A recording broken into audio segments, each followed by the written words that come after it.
Të nderuar shikues, përshëndetje. Gjendemi pikërisht në Bonn, në vendin e lindjes së Beethovenit. Dhe këtu jemi në sallën Beethoven Hale, ku në kuadër të ditëve të Ballkanit Perëndimor, Westbalkan Tage 2026, Maqedonia e Veriut përshënon 5 vjetorin e partneritetit me shtetin gjerman Nord Rhine-Westfalen, pra në të Rajnës Veriore të Westfalisë.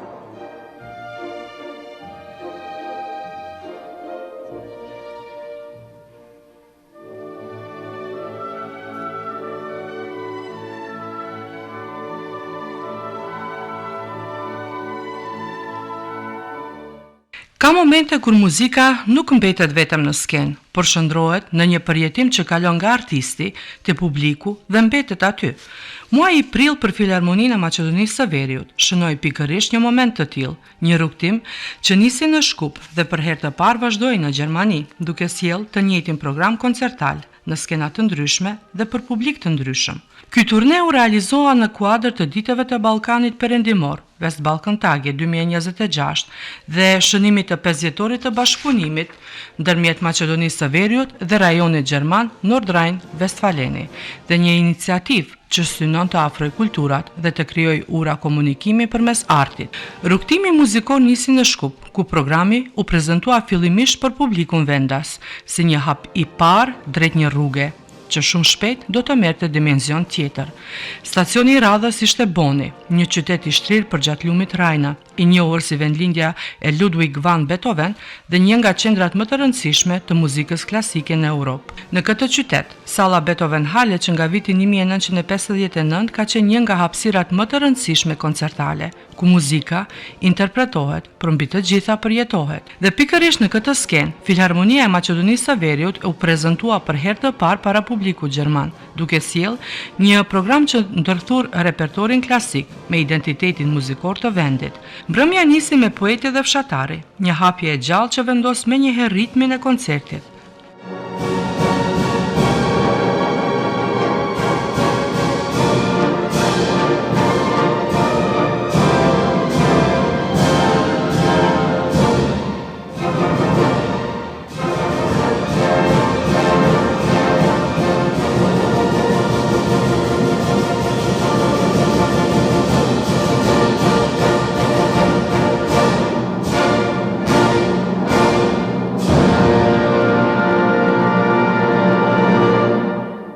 Sot jemi këtu në Bonn, ku do të mbahet koncerti i Filharmonisë së Maqedonisë së Veriut.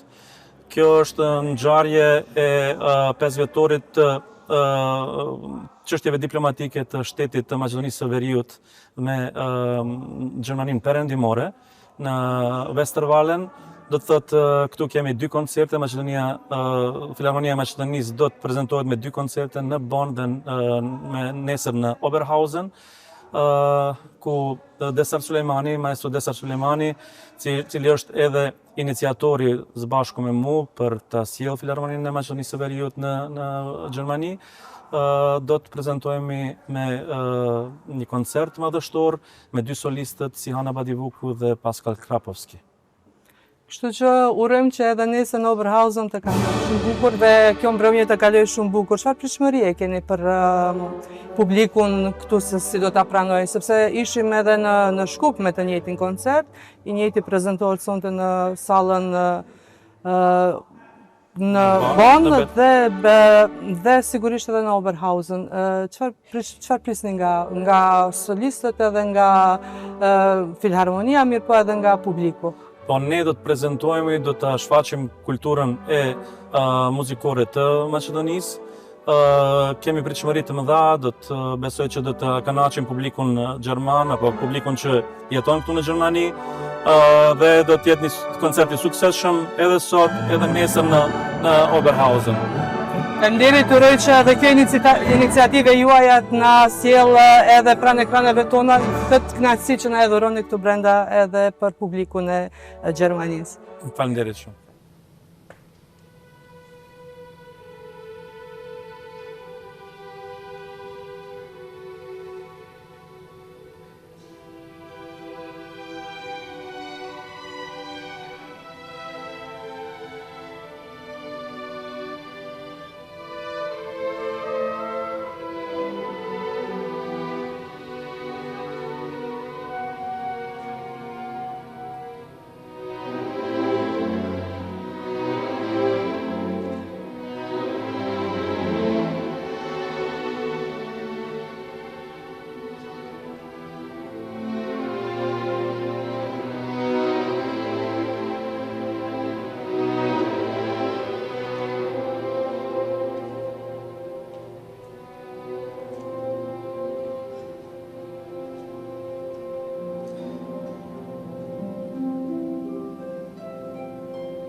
Pas Bonit, rrugtimi vazhdoi në Oberhausen, një qytet që nga një e kaluar industriale është shndruar në një hapësirë të rëndësishme kulturore. Në sallën Louis Albert Halle, i njëjti repertor merr një dimension tjetër përmes një hapësire tjetër dhe një publiku tjetër.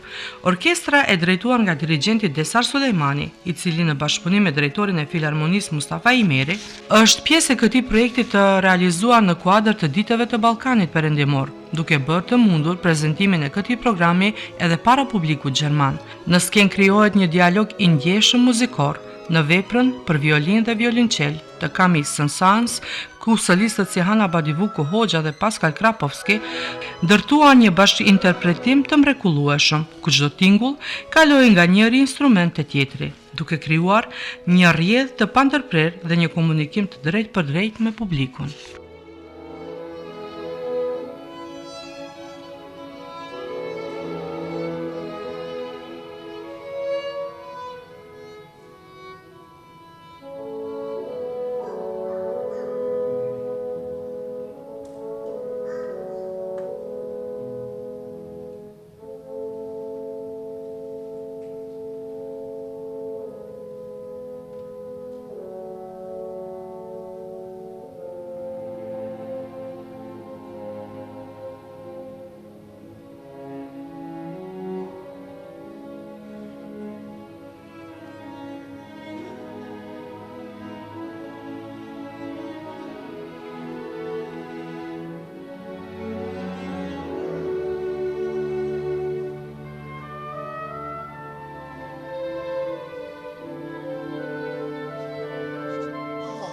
Vibracionet e publikut janë shumë të rëndësishme për një artist dhe është ky komunikimin mes ne si solist, dirigjentit dhe publikut, orkestrës natyrisht, është një trekënd shumë i rëndësishëm.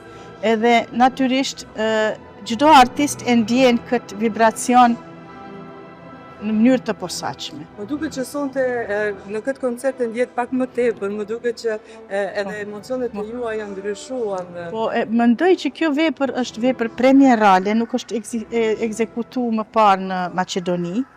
Ishte për ne mjaft inspirim të ta ndërtojmë këtë vepër, që t'ia plasojmë publikut në fillim të Shkupit, pastaj aty në Bon, që ishte salla me të vërtet një sallë e mrekullueshme, impozante, dhe kësaj sallës tjetër në Oberhausen. Mendoj që çdo herë, çdo vepër piqet dhe formsohet, kështu që me siguri herën e 4, 5, 6 do del edhe më mirë. Por ju i keni vrej dallimet që prej koncertit parë ka diçka tjetër që ju ka ra në sy, pastaj në koncertin e dytë kanë ra elemente tjera. Natyrisht muzika është magjike dhe mendoj që kemi arrit qëllimin që t'ia afrojmë publikut sa më ngrohtë. Gjua sigurisht është gjua e vetme, universale. Kultura dhe identitetet të ndryshme. Si ishte bashkëpunimi edhe me zotrin Pascal Krapovski, që thatë që ishte hera e parë që bëhë? Hera e parë që bashkëpunojmë edhe me të vërtet me një energji shumë inspirative kemi punu, kemi pregadit 2-3 javë tepër mirë dhe ato kushtet në institucion në Filharmoninë e Maqedonisë janë shumë të mira për një përgatitje serioze dhe me të vërtet kushtet kanë qenë shumë të mira dhe trajtimi këtu i organizimit është në nivel shumë të lartë dhe kur shkojmë kështu të prezantojmë shtetin, kulturën në vende elitare si që është Gjermania, me të vërtet ndjehemi shumë të respektuar. Duke i marrë krejt ato kombinimet e organizimit nga institucioni, nga Filharmonia e Maqedonisë krye me drejtorin Mustafa Imeri dhe bashkëpunimin me Desar Sulejmanin dhe ky bashkëpunim me të vërtet besoj që duhet të ndalet që vinë në shprehje edhe artistë të tjerë ta prezantojnë mendoj kulturën. Uroj, na keni nderuar edhe neve që na mundet edhe po e ndjekim çdo rrugtim tuaj këtu në Gjermani. Gospodine Pascal, ja прашави си Хана како беше вашето работка заедно и со диригентот и со Симан. Кога јас бев ученик, Да. Она беше Средно тазе дипломирана, така ќе му даде доста значи веќе збориме пред доста години, каде што самиот чин дека доаѓа некоја си виолинистка извикана, значи си Хана Бадивуку, самата приказна позадинезе, самото CV, дека е тука и дека е таква каква што е, за нас уште од како деца остана моментна си Хана, професорка. И сега наеднаш доаѓаме до соработка. Ете магијата на музиката, не е само публиката, магијата се создава во процесот на работа, тоа взаемно зближување, разбирање, кој, што, какво споделување на убавини, на тежини, на сите работи, го прават процесот интересен, преубав и на крају крајва сето тоа рефлектира во изведбата на кој да е делото, нели ова е премиерно, па уште потешкото што прв пат се сретнуваме со нели да и оркестарот и ние. Меѓутоа, апсолутно е целиот процес е магија. Затоа, на крај затоа сме уметници, затоа сме музичари, оти точно ради тоа магија, за која што сме свесни дека постои во целиот процес. Задоволството е обострано, сметам, да, енергетски се погодивме со Сихана, тоа беше и еден наш колега кој што ни го посочи, тоа на Сихана го посочи, вика ќе се разберете со Паскал Ептен, вика. Поздрав до Џафер. Виолинисти, он ќе студион, ќе јетон кту. Така да не можам ништо повеќе да кажам од тоа што го кажав, оти ќе се повторувам. Ви благодарам многу. Тоа што го реков и на Сихана, што и вие ни дадовте нас можност за да дојдеме со вас и да ве почувствуваме од близко, па нормално и на Благодарна на поддршката од страна на медиумите, од проста причина што ако нема такво нешто ќе и нашево знае да остане само локално, се случило. Сега веќе може да добие подголема видливост и тоа е нешто за кое што и ние сите впрочем и се трудиме, нашата уметност да добие поголема видливост и на светски рамки. Така да ви благодариме и на вашето присуство тука и покривањето што го вршите. Në këtë skenë, një nga momentet më të ndjera të mbrëmjes ishte interpretimi i Teshkoto, një vepër e kompozitorit Gligor Smokvarski, e krijuar në gjysmën e dytë të shekullit të 20, që mbart ritmin dhe kujtesën e një tradite, vepranis në mënyrë të qetë dhe zhvillohet gradualisht, duke ndërtuar një tension të brendshëm që rritet deri në kulmin e tij. Në këtë moment, muzika nuk mbetet vetëm në skenë, por kalon te publiku dhe aplaudimi i gjatë në fund bëhet pjesë e këtij përjetimi.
Është sepse ne të ndalëm këtu në pauzë për ta marrë një përshtypje tuajën edhe nga publiku të cilën ne e kaluam nga koncerti në Bonn, tash jemi në Oberhausen. Si po e përjetoni edhe ju këtë pjesë që publiku po ju ndjen dhe po e shef me dashuri këtë gjë që ju për herë të parë edhe Filharmonia e Maqedonisë e mundsua disi për herë të parë Filharmonia e Maqedonisë Veriut të vijë në Gjermani. Për mua është një kënaqësi e veçantë dhe siç e thatë edhe që për herë të parë në historinë e saj Filharmonia e Maqedonisë është këtu në Gjermani dhe ne kemi patur dy koncerte shumë të mira në Bonn dhe në Oberhausen dhe Jam shumë i kënaqur që arritëm qëllimit të gjithë bashkë me gjithë stafin e Filharmonisë, në krye drejtorin Mustafa Imeri, si dhe me gjithë orkestrantët e kësaj orkestre shumë të mirë, ku unë kam pasur kënaqësinë e madhe këto ditë intensive që të punojmë bashkë, që të krijojmë muzikë bashkë, që të sjellim një mesazh të përbashkët kudo që ne kemi bërë muzikë, qoftë në Shkup, qoftë në Bonn apo këtu në Oberhausen. Pra, domethënë gjithë mesazhi i këtij udhëtimi të ngjeshur, të shkurtër, por mjaft kumtiplot, që ne duhet të jemi bashkë, duhet të flasim bashkë, duhet të ndjejmë njëri tjetrin dhe në atë moment ne kuptojmë edhe si jemi, çfarë do bëjmë bashkë dhe ku do e ndërtojmë të ardhmen po gjithashtu bashkë, sepse kjo është edhe detyra jonë, ky është qëllimi i të jetuarit bashkë dhe muzika, e cila na bashkon pa folur shumë, por duke ndjerë, është një nga instrumentet më të mira për të arritur këtë sa më shpejt dhe në mënyrën më të mirë të mundshme. Po, jemi në shtëpinë tënde, do kisha thënë, dhe bara ju ka rënë më shumë juve që edhe të ndihmoni pak më tepër mbi organizimin edhe mbi gjithë procesin e gjithçkaja që po realizohet. Një pjesë ndër të gjitha veprat që ju interpretuat ishte edhe Teshkoto, e cila prezentoi një pjesë të kulturës Maqedonisë së Veriut, dhe besoj që kjo ishte ideja që të bashkoj muzika edhe kultura. Patjetër, kjo ishte një kënaqësi e veçantë për mua, sepse nuk e kisha prezantuar më përpara si vepër, kështu që më vjen mirë që patëm mundësinë që ta prezantonim 2 herë në Gjermani, sepse pikërisht edhe ky projekt ka patur si qëllim që të sjellim diçka të mirë, të njohur dhe tipike nga Maqedonia e Veriut, kështu që ja arritëm qëllimin dhe gjithmonë kemi qenë si thua të predispozuar për ta sjellë këtë kulturë sa më mirë edhe në Gjermani dhe më vjen shumë mirë, jam i gëzuar që ja arritëm qëllimit. Pas kësaj ndalese, koncerti vazhdon drejt përmbylljes me veprën nga bota e re të Antonin Dvorak, me një vepër që mbyll këtë rrugtim muzikor me një ndjesi lëvizjeje dhe përfundimi, nga Shkupi në Bonn dhe në Oberhausen. Ky nuk është vetëm një cikël koncertesh, por një dëshmi se muzika arrin të komunikojë përtej gjuhës dhe përtej kufive.